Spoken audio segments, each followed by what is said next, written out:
it's supposed to feel.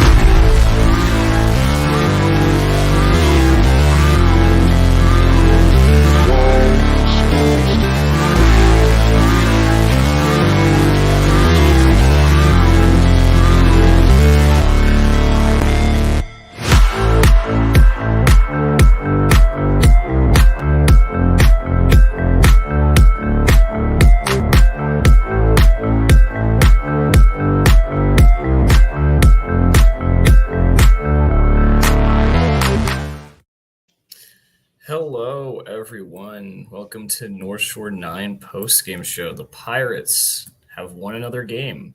They have won 7-1. I am Neil, and I'm here with Doug. Doug, what do you make of tonight's baseball game? That's a 2-game win streak. Yeah. We haven't had one of those in a while. It's a series win. And it was a nice, I tell you what it was. I felt bad for the Padres because they just got pirated. That's how we lose. Your fielder falls down, and now Nick Gonzalez is on first base. And then, we're trying to give you an out with Jared Triolo, and he does offer, and somehow he's on first base, and then it's, Josh Palacio's a little, kind of soft thing. And then that gets, trapped, almost gets caught just close enough. And then a little soft one by Connor Joe and another soft one. I mean, that was a Pirate way to lose a game. If I'd ever seen one. It's nice to see someone else has our kind of frustrations and doing it with 4 times the payroll or whatever. But I'm like, wait a minute. Didn't this happen to us against the Cubs 6 straight games? Yes, 100%. And I think the fun thing that I like to point out, I was looking over the box score, is that we had more runs than hard hit balls this game. Yeah. And that's including, a home run. Our first 2 runs were off the home run. Mm-hmm. So, yeah. It was one of those games where kind of didn't feel like you deserved the win, but the Padres were also just so miserable. Yeah, especially on the offensive side of the ball, that like you take those wins. And I mean, over the course of the entirety of June, there have been those games where we hit the ball hard and you don't get any runs, or you keep getting out with runners scoring position. So I think we earned a game like this. Yeah, this restored some balance to the universe, right? Mm-hmm. We get the 2-run lead, but at this, Mitch Keller threw 117 pitches in the first inning, and followed that up with 123, I think, in the second. So it's like, he's going to be out. He's not going to get through the 5th inning, and 2 runs is not going to hold up. And Snell really buckled that, didn't give up another hit. And I thought, I was not feeling good about this at all. No. And but then Keller, Keller did, I think it was 28 pitches first inning, or 29 the second, and then 9, and then 7. And it's like, all right, he can now get us at least into the 6th. How he got to the 6th, I don't know. Right. Like that is some voodoo magic. I think he's always been a guy that likes to nibble, and when he's become the better and more dominant pitchers, he's throwing in the zone. But I think home plate umpiring is so bad. I almost wonder if the Pirates have, organizational philosophy now that find out what the umpire will give you for the first 2 innings. So, they throw a bunch of stuff off the plate, high, low, and see what we can get. But that takes some pitches, and, you give up some stuff. But that's what it seems like. It seems because we have a whole bunch of guys that have a bad first or second inning and then settle down, it seems. But, yeah, I'm that old. Just throw strikes, for crying out loud. You're Mitch Keller. You got great stuff. Throw strikes. Yeah, and Mitch Keller is at his best when he's doing nothing but pumping strikes and he's attacking the zone. But considering how rough those first 2 innings were, and even though you had that 2-0 lead, you really didn't feel safe those first couple innings. Blake Snell was on it today. Right. Blake Snell pitched really well. And it's not – the Pirates' offense isn't very good, but Snell's also been on a different level for the past month or so. So that's to be expected. But then We get after Nick Martinez. I think we have one hard hit ball that entire inning by Kutch. Yeah. And then we score 5 runs. Right. And it doesn't, like I said, it was such a weird, Xander Bogaerts falls down on what seemed like a routine play. The Triolo, a guy who has never had a sacrifice in his career, is asked to bunt. I'm not. I'm just so confused. Like, first of all, why haven't we taught guys how to bunt yet? It's not like this guy's been in the system for 3 weeks. He's been around a while. Why have they taught him to bunt? And secondly, if we're not going to teach them to bunt, why are we asking them to bunt?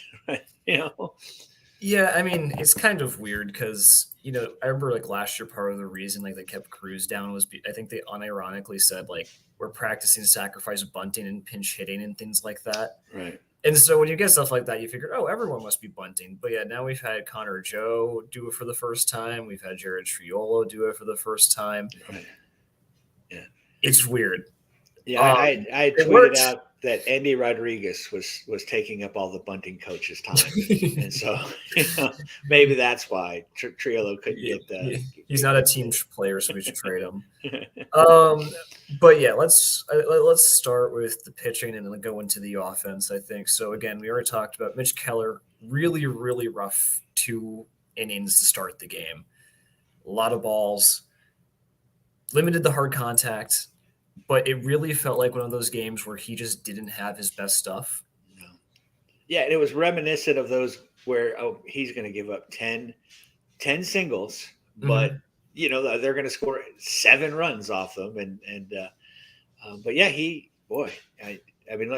started out rough, but didn't escape. I mean, he went 3-2, it seems, on everybody, but escaped. And then just, came back with a 9-pitch inning, Yeah. And was terrific. I mean, he's an all-star. 9 wins. He's got 9 wins. And I'm not that big on the win stat, but for this team to have a pitcher with 9 wins before the 81st game is really something. Yeah. And he is really still showing that mental resiliency. Like, you came out in the 3rd inning and he was like a different person. It's like the first 2 innings didn't happen. And this Padres lineup, I know it's struggling, but it's still a really good lineup. Oh, I mean, the names, right? I mean, it's like 1 through 6. Even though Cronenworth's having a bad year, like that is a good lineup. Right. Well, a lot of stars.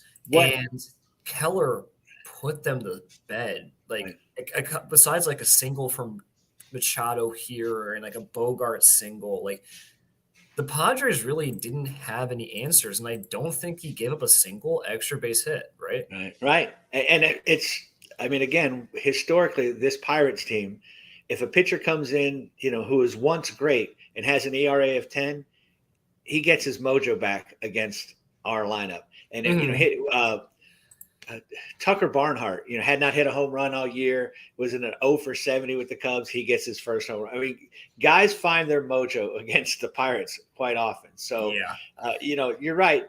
They're slumping, they're struggling, but typically, Pittsburgh is a place to come get well. And it looked like that might happen after those first 2 innings. It's like he cannot. I mean, clearly, he can't keep going to this pace. He's going to be out soon. But even if he does sort of turn it around, like, again, he's going to have that pitch count up, and they're just going to, they'll soft contact him to death, or a walk, a bloop, and all that sort of stuff. So the fact that he just came down, and it's a tribute to his mental toughness, something that we always feared he lacked. He was able to put the 2 bad innings behind him and realize what the team needed, and went out and gave them exactly what they needed. So pretty impressive. And it's fun because apparently the Padres have now had 2 team meetings in Pittsburgh airing dirty laundry about how bad they are. So when you lose to the Pirates, it's just it really that's what happens, right? It makes you spiral. It's like how the Cleveland Browns, their coach always got fired after the Steelers lost, right? It's like you come to the Pirates and you get beat up. Yeah, it's time for a team meeting. It's like, my God, we can't get by this. Things have gotten bad. And then, so Mitch Keller gets us a quality start, 6 innings, 1 run, 5 strikeouts. Not his best start, but it was exactly what we needed. And then we get to our rookie, Carmen Ladinski. I'm going to be completely honest. I haven't really watched a whole lot of what ever since he's been up. I have no idea what to make of him. Not a clue. It's still too early, right? He just hasn't. He came in with the bases loaded, nobody wants. I mean, how can you judge somebody on that circumstance? You don't. And actually, too, he gave up a hit off like a 98-mile-an-hour fastball. I mean, it wasn't. You couldn't even say that was really a bad outing. I mean, you come in with the bases loaded. What can you do? He looks like he's got some stuff. Mm-hmm. He looks like he's got a little grit to him, but again, it's too early. We have to, and he has not been pitched in the same sort of circumstances. So he's coming in the 8th inning, he's coming in the 6th inning. I don't have, the jury's still clearly out, but it looks like he's got the stuff. He's been a starter his entire career up until this season, so he still has a variety of pitches he can use. He hasn't limited himself to 2 pitches or 3 pitches at this point. So it'll be interesting to see, what he starts relying on and that sort of thing. But he got the job done today. From a precursor, it seems like he's very fastball dependent, and I'm not sure how much he really trusts his secondary pitches, his sweeper, and his changeup. But it does seem like he has a pretty nice fastball, even if he keeps leaving over the middle of the plate sometimes. But he was very good today. Gave up 1 hit, then struck out 2 people. Very tidy work, and only on 13 pitches. So nice. And then our next AAA bullpen call up was Yuri De Los Santos, who again pitched really well. Now the game was kind of over at that point, so it's hard to take too much out of it. But I mean, Yuri has been good in the limited time he's been up here. Right. Yeah, he doesn't look as good as he did last year. No, but at this point, it was kind of like Roenzi last night. Roenzi did not look great last night, but he's pitched. He got a 3-inning save. So yeah, you sometimes just have to take the results and hope they continue. Yeah, I mean, Roenzi needed Josh Palacios to put his body on the line to keep it out. But that was shades of Brian Giles and Mary Lou Retton. I mean, it was twisted and he made it harder because he ran past the ball and came back. But we take that. But very uneventful. I legitimately couldn't tell you a single thing that happened during that inning because I think it went by so fast. Right. And then finally, we have probably the worst bullpen arm in the pen at the moment, and that is Cody Bolton. When we're giving innings to Cody Bolton, I still sit back and wonder why Robert Stevenson was traded. Because listen, I'm not saying Robert Stevenson was great. He wasn't this year. But he's better than Cody Bolton. When I see Cody Bolton, I have no idea why he's on a major league roster. I mean, I was nervous. I mean, you know what I'm saying? He's got 2 guys. You're like, oh my God. I mean, please. I don't want to see Bednar come in at this point. I was glad for the extra runs because it seemed like they were going to go for the 2, the 6-out save. And I don't want to see that trend start. Man,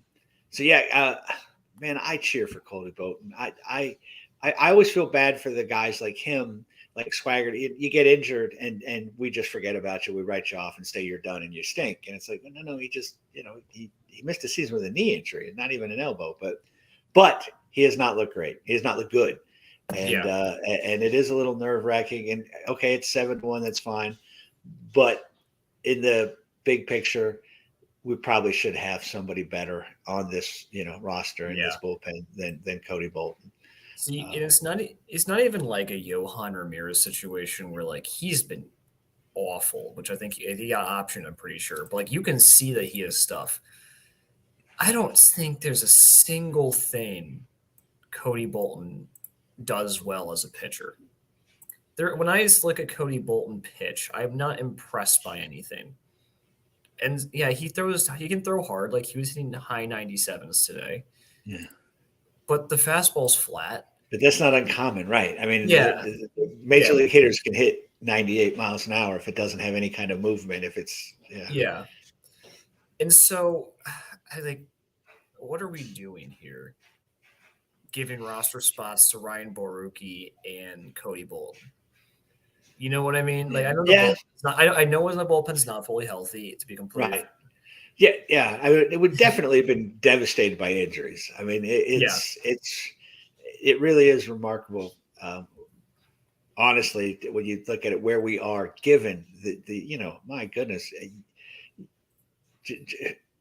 Reynolds, Cruz, and Hayes. I mean, at the beginning of the season, again, we're not all that sure about Hayes, but we're still counting on him. He's still a pillar of the rebuild. Still a cornerstone, and certainly JT Brubaker and Harleen Garcia and on and on. I mean, Holderman. It's been tough. And then the guys that are not injured have lost their mojo. I mean, Moretta and things don't look great. You don't feel comfortable. I mean, at this point, there isn't anybody that comes in from that bullpen that I'm like, okay, good, we got this 1, 2, 3. Except Bednar, and even he has been. If it's not like a save situation, it's not. It's over. It's not a save situation. I mean, it's interesting because for the first time in what feels like the playoff years, we actually have semi-reliable starting pitching, but the bullpen keeps giving it away. Like you're getting good starts out of Luis Ortiz, decent starts out of Rich Hill, good starts out of Johan Oviedo. And tonight was a rare night where the bullpen was shut down. Right. But it hasn't been that way. Yeah. And I think it's because we're employing people like Cody Bolton. Like Cody Bolton could have made this a 3-run game. Real quick. Yeah.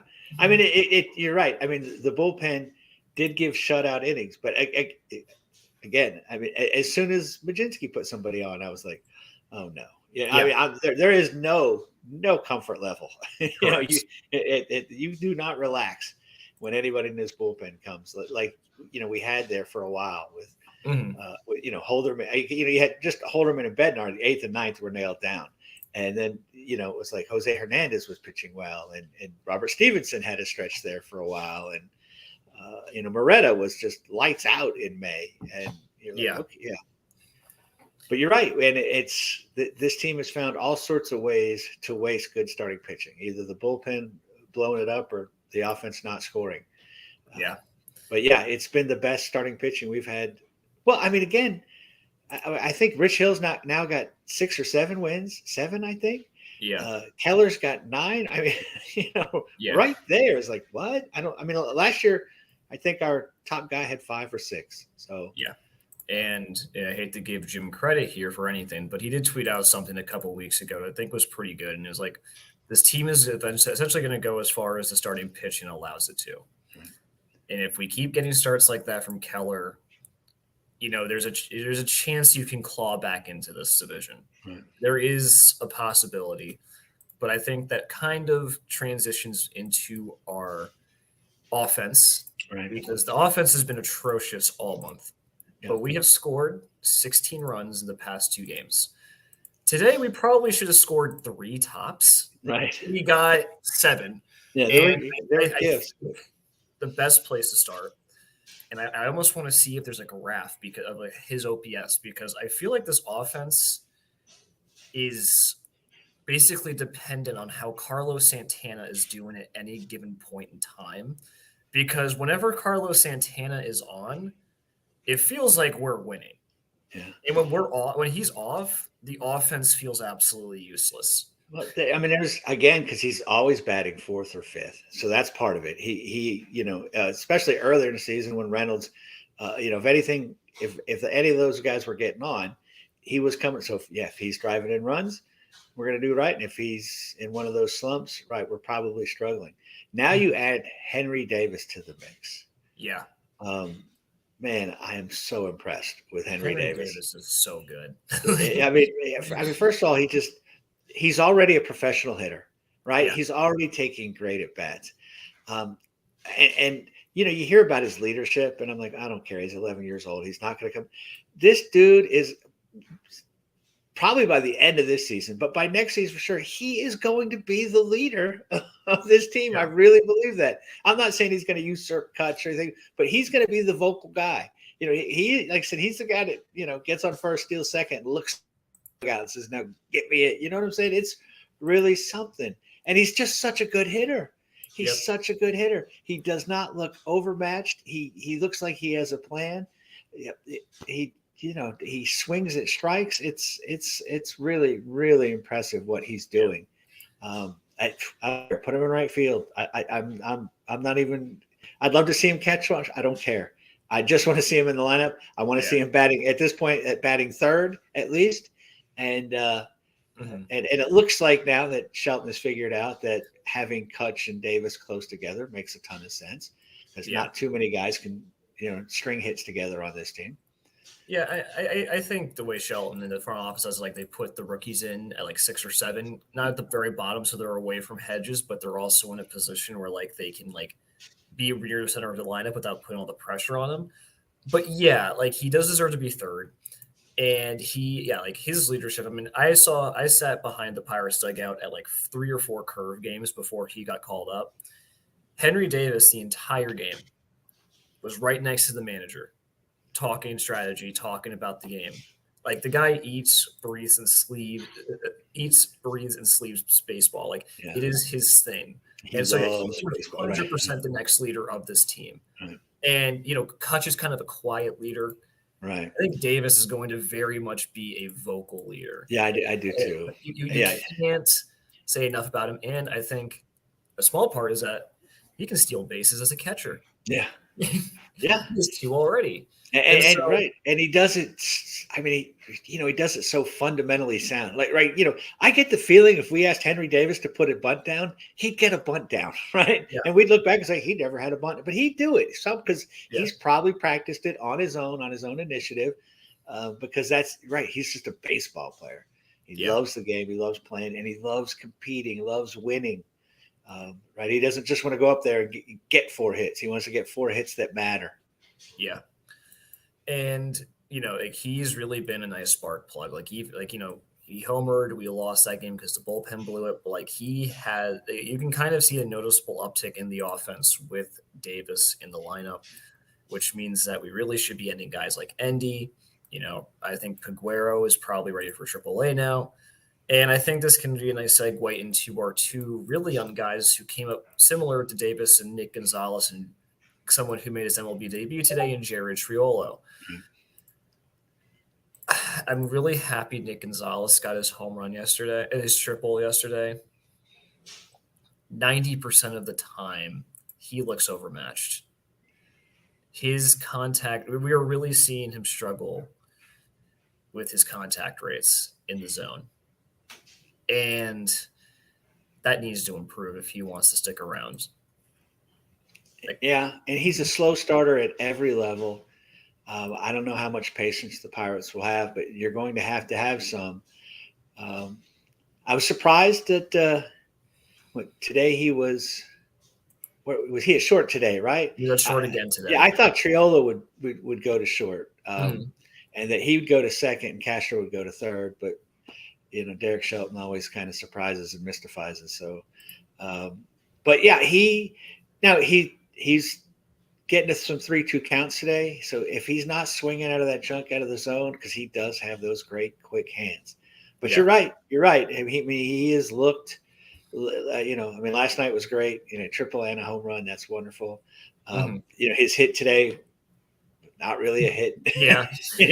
Bogarts kind of just fell down. Right? So, but whatever. When you make contact, good things can happen. Right? When you're not striking out. Weren't you sure Jackson Winsky was going to hit a home run after we're up 7-1? Yes, 100%. Oh yeah, I was about to put money on it, but I called that shot too. But Nick Gonzalez, his problem is that he's going to strike out a lot. He is going to be a high strikeout guy, which means he has to make that contact count. Right. Yeah. And then Jared Triolo, I'm not sure overmatched is the right word. He had a nice hit, first MLB hit. 2 strikeouts, but again, those 2 strikeouts were also against one of the hottest pitchers in baseball. So I think it was kind of a hard game. Fourth straight game of double-digit strikeouts for Ian Snell. So like Blake Snell is dialed in. Not Ian Snell. Old Pirates. So, but I mean, Jared Fioroli, at the very least, will be a very handy bench player just because his glove makes his floor so high. Yeah. And I think he played third tonight because third is his traditional position. I know, right? Give him his best comfort level for his first game. But, so like I'm sure he'll play his share of shortstop, especially since Marcano can't hit. Castro can't really feel the position to no fault of his own because he never played shortstop. He only played second base. But I'm happy for Chiolo, and I think I don't know. I prefer him on the roster to a lot of other people. Oh, yeah. I mean, and, he was hitting well at AAA. Obviously, there's a big difference. But, I mean, he was hot. He's a great fielder. I am a huge fan of defense. So, we've watched so many routine plays just, turn into a runner on first or second. It'll be nice that, I want to see him out there. Like I said, all three, let him play. Short, third, a second. I'm just get him out there. Hopefully he can make some contact. Hopefully he can kind of keep his hot streak going. Because I think I'm to the point now. I think he always sort of profiled as Hayes to me, sort of. A really good fielder. That might not hit that well, but I'm beginning to believe he's going to be a better hitter than Brian Hayes, and that's hardly I don't have any confetti to drop down with that bold statement, but right. Yeah. No, I think that's pretty well said. I mean, it's hard to take away from the first game, but we're hoping that we have another career major leaguer coming up. Very, very pleased to see Triola get a hit. And, I think he's a pretty good option considering Hayes is probably done for about until the All-Star break. I imagine. So back injuries are kind of tough. Yeah. And then finally, I think the one person I kind of want to mention because I have no idea how he keeps doing stuff, but Josh Palacios gets another RBI, gets another hit, pinch hitting. He's one of those players. I have no idea how he does things. Right. But well, that's most of our team defies explanation, right? I don't understand Sawinski. I don't I don't understand. I don't understand most of what's happening with a lot of these guys and how they're doing it. So I'm to the point now. I don't need to understand. Just continue. And you know what I like about him too? The enthusiasm. This team has been so dull for so long. Because even with can Brian Hayes just maybe pump his fist once after one of those gems? He just makes them look so easy and so blasé. And Brian Reynolds, again, not much in the personality department. It's just nice. Like I said, Henry Davis adds some fire now, and Palacios, showing some emotion. This team needs that. We have slipped into these losing ways. And we get into these losing funks, and we haven't had the personalities now to bring us out of it. And Santana and Kutch have certainly helped with that, but you can't just have it from the old guys. You need someone. And I think Cruz would help with that. I think Cruz will bring some enthusiasm. But, and you have people yelling on Twitter that they're not happy with Rich Hill getting angry on the mound. I'm like, give me more of that. I'm not. I mean, it seems more, that his anger is really directed at himself. He's frustrated. I'm not the least bit bothered. I'm one of those guys, if you're mad if a guy pumps his fist, well, don't let him strike you out. If you're mad if a guy tosses, does a bat flip, get him out. Right. Really? So something that always made me mad about a lot of the bad Pirates teams, no one seemed to care that they were losing. No, that's it. I mean, and so I am all for seeing guys show emotion, get happy, get sad, get angry because it shows that there's actual care being involved. We lose 100 games 2 years in a row, and the year before that was a 100-game pace. We just didn't happen to play that many games, and we just seem to have that. We just play one game at a time. Don't get too high. Don't get too low. Get a little low. You've just lost 8 in a row. Someone get pissed off. The manager doesn't seem to have that type of approach. And I'm okay with that, really, because you want your manager to keep it kind of an even keel guy. But you want some guys on the team to show some intensity, some fire, just like, a desire to win. It just seems like, hey, we're bad. We know we're bad. And, I'll see if I can get a couple hits tonight. But, man. Yeah.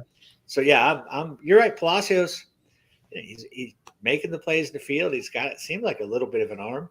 I think he's 4 for 6 now as a pinch hitter. That's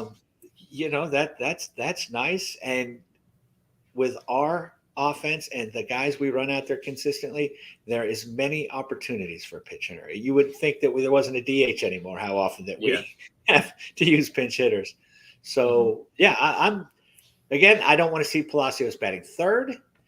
I think that's fair. Yeah, but I'm still not entirely convinced he's a major league player, but I'm happy that he's performing what we need. Me neither, but he's giving us something right now, and it's just like it was, with some of these. Hey, you ride the hot hand a little because we have a bunch of cold hands right now. So if you can get a guy that's not hitting, not in an 0 for 30 slump, let's run him out there as often as we can. Another beautiful day without having to watch G1 Bay play baseball. Yeah. Anything else you would like to bring up before we get out of here? No, that sums it up. We, looking forward to tomorrow's game. It's probably the first time in a while. Because I was, enthused about seeing Keller pitch, but after those first 2 innings, I had lost my enthusiasm there. Yeah. So, no. So, right, we're not dead yet, I guess, is what can come from this. And we play tomorrow and have a chance at a sweep. Yeah, thank God. And I will be on tomorrow with Cody to watch the day game. Oh, that's great. Because we teachers don't get to work during the summer, which is awesome. Yeah.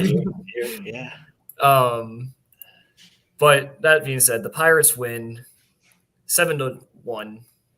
Another 2-game winning streak going for the sweep tomorrow at 12:35.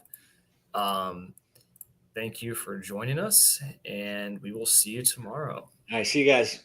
Thanks for coming along. Hey, you all. Thank you for watching. I know we try to provide the most entertaining content that we can, and we'd love to spread it to as many people as possible. So I know it doesn't seem like a lot, but if you could take the 5 seconds to like this video and subscribe to the page, it helps out so much more than you know. Thank you, and let's go Bucks.